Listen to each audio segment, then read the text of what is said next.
మరి ఇప్పుడున్న ప్రస్తుత సమాజంలో 99% మంది వాళ్ళకున్న భయంతోని అవకాశాలని డెవలప్‌మెంట్ వదులుకుంటున్నారు వాళ్ళింక. అంటే వాళ్ళకి కావాల్సింది ఒక్క స్టెప్ నేను చేయగలను అన్న ధైర్యంతో ఒక్క అడుగు ముందుకు వేయగలిగితే వాళ్ళు ఆటోమేటిక్‌గా సక్సెస్ అయిపోతుంటారు. మీరు చిన్న ఎగ్జాంపుల్ చేయండి. ఒక స్టూడెంట్ స్కూల్‌కి పోవాలని ఏడుస్తాడు.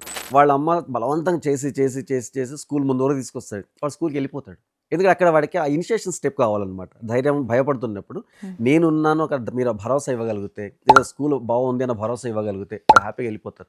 అదే ప్రిన్సిపల్‌ని మన లైఫ్‌లో అప్లై చేసుకుందాం. మనం హ్మ్. ప్రతి దాంట్లో ఓడిపోతున్నాం. ప్రతిసారి ఓడిపోతూ వెనక్కి వచ్చేస్తున్నాం. వచ్చే ముందు ఒక్కసారి ధైర్యం చేసి అన్ని విషయాలు పక్కకు పెట్టి, సొసైటీని పక్కకు పెట్టి మేజర్ మనకు కావాల్సిన సొసైటీ. వాళ్ళేమంటారో, వీళ్ళేమంటారో ఆ విషయాన్ని పక్కకు పెట్టేసి కొంచెం ముందుకెళ్ళి ధైర్యంగా స్టెప్ వేయగలిగితే అక్కడ సక్సెస్ స్టార్ట్ అవుతుంది. ఓకే. మీ ఏ ఫీల్డ్ తీసుకోండి. మొదటి స్టెప్ చాలా ఇంపార్టెంట్.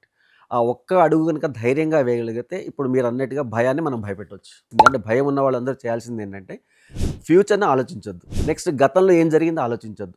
ప్రెజెంట్ ఈ క్షణంలో బతకడం నేర్చుకోవాలి. భయం ఉండదప్పుడు. హ్మ్. హ్యాపీగా ముందుకెళ్ళిపోగలరు.